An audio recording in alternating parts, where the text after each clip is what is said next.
अऊज़ु बिल्लाहि मिनश्शैतानिर्रजीम बिस्मिल्लाहिर्रहमानिर्रहीम।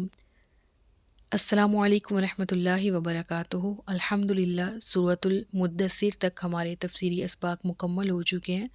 आज के सबक में सूरतुल क़ियामा का बाकायदा आगाज़ किया जा रहा है और इस लेक्चर में हम इसके तारुफ़ को पढ़ेंगे। सबसे पहले बात कर लेते हैं मुक़ाम नुज़ूल के हवाले से। ये सूरा मक्की सूरा है। तमाम उलमा का इस पर इत्तफ़ाक़ है कि ये सूरा मक्का मुकरमा में नाजिल हुई और इसके मज़ामीन पर गौर करने से हमें आइडिया होता है कि मक्का में नुज़ूल वही के जो इब्तदाई अदवार थे उसी दौर में इस सूरा का नुज़ूल हुआ। बहरहाल on a lighter note, Quran Kareem की सूरतों के असलूब की अगर हम बात करें तो हर सूरा का असलूब डिफरेंट है, हर सूरा का मज़मून डिफरेंट है, हर सूरा में एक अलग हुस्न है, हर सूरा में अंदाज़े बयां रब्बुल आलमीन का डिफरेंट है। और इस हवाले से अगर मैं आपको मिसाल दूं तो हम सूरतुल बक़रा पढ़ते हैं, सूरतुल बक़रा के बाद सूरह आल इमरान आ रही है।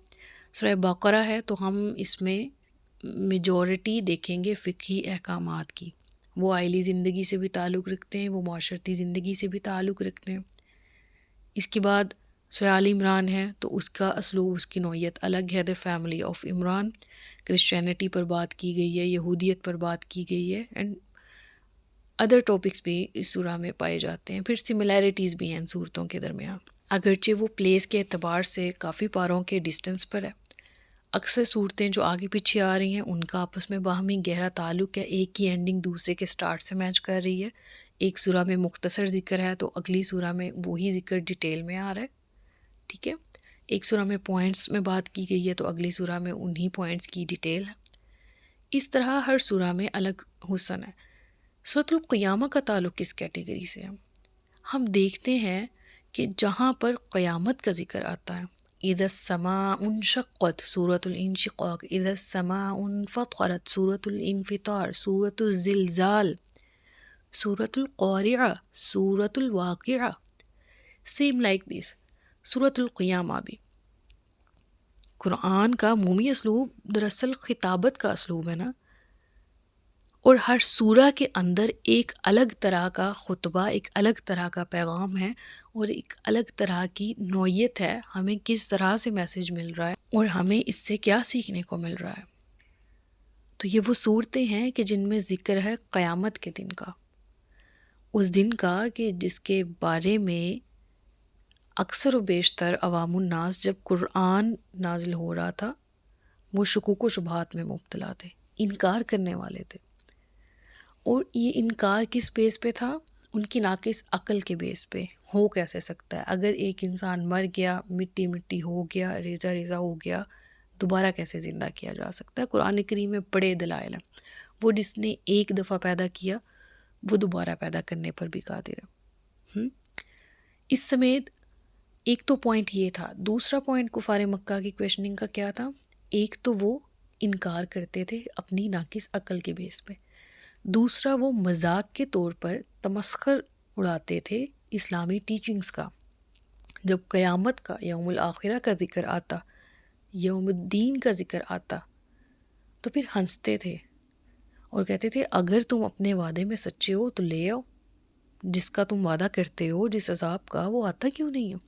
इसका ज़िक्र सूरतुल मुद्दस्सिर में भी अभी हमने रिसेंटली पढ़ा। तो फिर उनके इस तमस्खर का जवाब जिस तरह से मुदल्लल और पुरज़ोर तरीके से दिया गया, उन्हीं सूरतों में से एक सूरा सूरतुल क़ियामा है।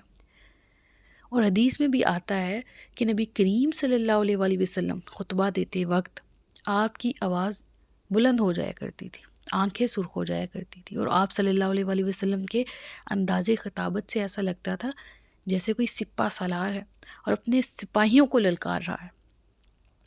और अगर हम सूरतुल क़ियामा की एक एक आयत पर गौर करें तो हमें ऐसा ही कोई मंज़र दिखाई देता है। सूरा का आगाज़ जिस तरह से होता है, मज़ामीन पर हम इंशाअल्लाह चलेंगे तो हमें मालूम पड़ेगा कि अपनी नौइयत के एतबार से ये सूरा कितनी अहमियत के हामिल है। आगे चलते हैं। रुकू और आयात की तादाद के बारे में अगर हम बात करें तो इस सूरा में 2 रुकू हैं, 40 आयतें हैं, 199 कलिमे और 692 हरूफ हैं। इस सूरा के नाम कितने हैं? بیسیکلی اس سورہ کو القیامہ کہا جاتا ہے اور یہ اس کا فیمس نام ہے، لیکن اس سورہ کا ایک اور نام بھی ہے لا اقسم۔ یہ انفیمیلیئر ہے ان سب کانٹیننٹ، لیکن اس کا ایک دوسرا نام بھی ہے، جنرل نالج کے لیے بتا رہی تھی۔ تو قیامہ نام رکھنے کی وجہ کیا ہے؟ اس سورہ کی پہلی آیت میں اللہ نے قیامت کے دن کی قسم کہی، لا اقسم بیوم القیامہ۔ اسی مناسبت سے اس سورہ کو سورۃ القیامہ کہا جاتا ہے۔ اور اگر لا اقسم کی ریزن کہ اس سورہ کو یہ نام کیوں دیا گیا، تو پہلی آیت کا پہلا ورڈ ہی یہ ہے، اس سے اس سورہ کو منسوب کیا گیا اور یہی نام دے دیا گیا۔ بہرحال اب مضامین کی بات کرتے ہیں۔ ابھی ہم انشاءاللہ اس سورہ کے مضامین کے اہم پوائنٹس کو ڈسکس کریں گے اور بیک گراؤنڈ سمجھنے کی بھی کوشش کریں گے اور مفاہیم پر بھی غور کرنے کی کوشش کریں گے۔ اللہ ہم سب کو علم نافع اور عمل خیر کی توفیق دے۔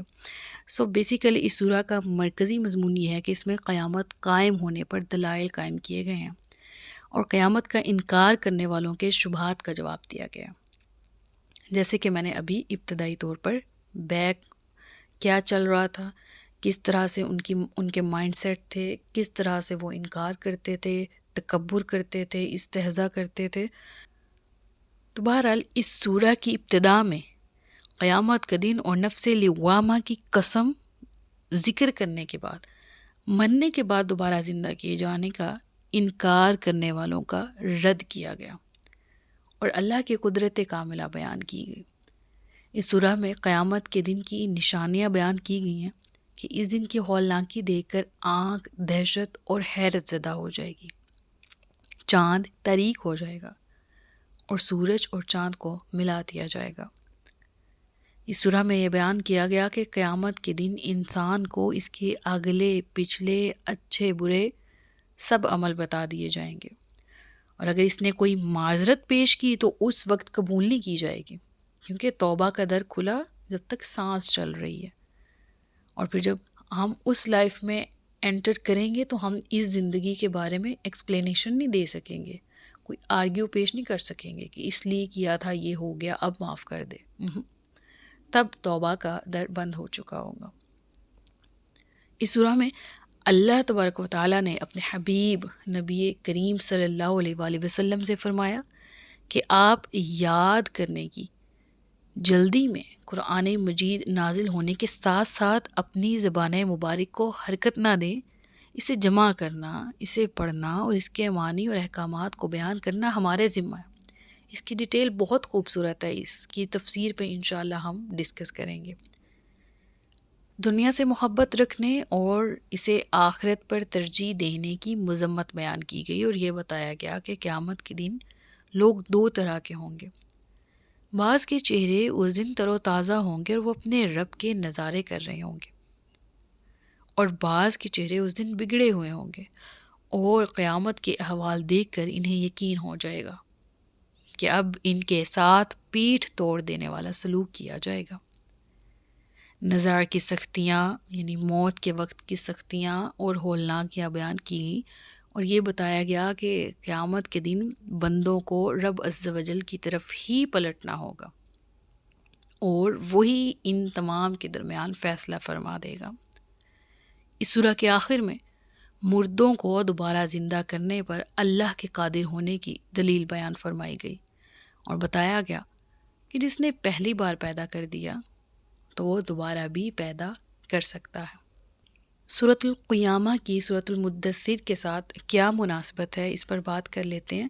دیکھیں، سورۃ المدثر میں ہم نے مفہوم پڑھا کہ کفار قیامت کا انکار کرنے والوں میں سے ہیں، اور وہ اس لیے قیامت کا انکار کرتے ہیں کہ مرنے کے بعد دوبارہ زندہ کیے جانے کے ہی منکر ہے سرے سے۔ اب وہ پہلے فیکٹ کے منکر ہیں اور اسی لیے وہ روز ازل کے بھی منکر ہیں۔ ان کے لیے یہ ماننے میں نہیں آتا کہ زندگی اس زندگی کے بعد بھی ایک موجود ہے، اور اسی زندگی کی ایگزسٹنس کے بارے میں، اسی دوبارہ سے زندہ کیے جانے کے بارے میں دلائل دیے گئے سورۃ القیامہ میں، اور اسی قیامت کے دن کے اوصاف، ہولناکیاں اور احوال وغیرہ بیان کیے گئے۔ اس سمیت اس سورہ میں حکمتوں کے بے شمار خزانے ہیں۔ اللہ تعالی ہمیں سمیٹنے کی توفیق عطا فرمائے، جو عبرت ہے اسے حاصل کرنے کی توفیق عطا فرمائے، اور ہمیں صراط مستقیم پر چلا دے، آمین۔ آج کے لیکچر کے لیے اتنا ہی۔ اس لیکچر میں کچھ سمجھ نہیں آیا تو کمنٹ سیکشن میں مجھ سے سوال کر لیجئے گا۔ اپنا بہت سا خیال رکھیے گا، مجھے دعاؤں میں یاد رکھیے گا۔ تاجدار ختم نبوت زندہ باد، پاکستان پائندہ باد۔ السلام علیکم ورحمۃ اللہ وبرکاتہ۔